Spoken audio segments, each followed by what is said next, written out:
Okay, so I want to talk about enlightenment and my kind of idea of how it all comes together to be really truly awakened.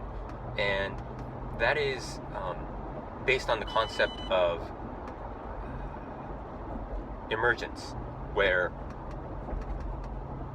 many components come together to create something that is much more and different than its individual components. So, for example, one cell of a body, if you take that, it's not able to think, it's not able to speak, it's not able to do anything necessarily, right?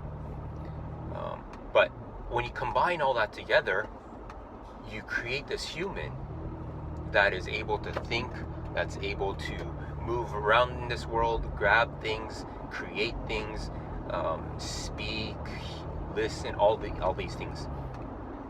And there's kind of two parts of how I'm thinking about enlightenment, and one portion is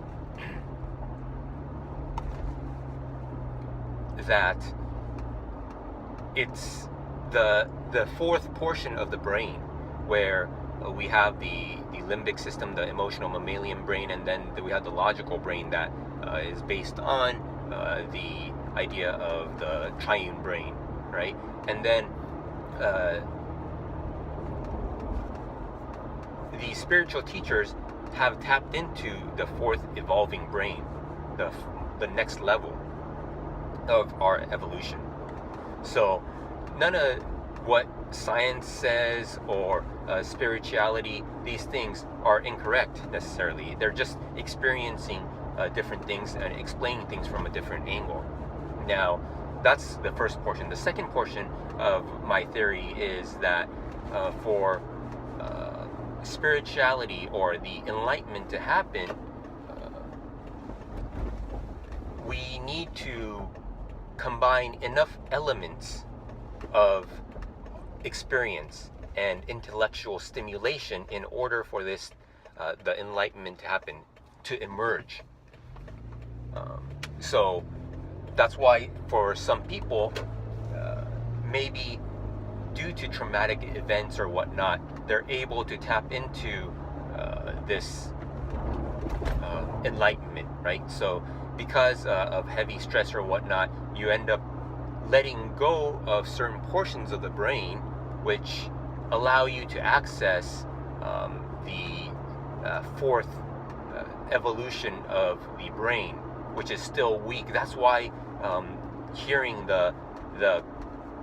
our consciousness or this awareness is so difficult, because it's so quiet, because it's still a very new portion of our brain.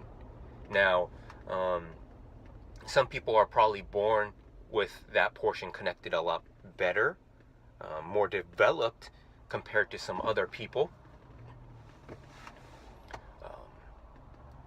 And some portion, for some part of the population, maybe because they train it through meditation and really digesting all these technologies or techniques of enlightenment, they are able to reach that level. So it's for example, some people are born very athletic, and maybe 10 hours of practice may equal 100 hours of practice for someone else, right? So what the goal of the spiritual teacher is not necessarily to give magic pills, because there is no such thing, right? Instead, guide them through this training, this practice, so that they can begin to see this for themselves. And so that's kind of where my theory is at this moment. And so that's why when a spiritual teacher talks about letting go, or maybe meditation, or some other ways, these techniques may differ.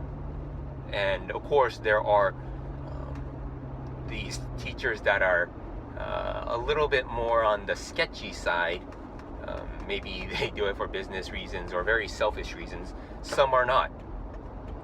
But they all have their own technique because they've experienced these things in different ways. Not that, although the experience itself was the same pinnacle, but just like a triangle, right? There's one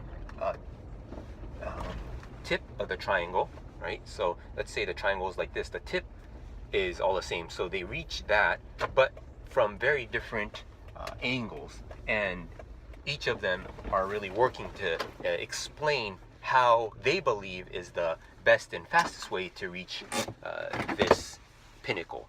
So that is the theory I have right now. I hope it makes sense to you. And I'm not saying it's correct, but that's how I see things right now. And I hope that this helps you, whoever that's listening, or you, I'm talking to you, I'm talking to you, I'm talking to you, helps kind of put things into perspective as it's helping me. Sending you good vibes.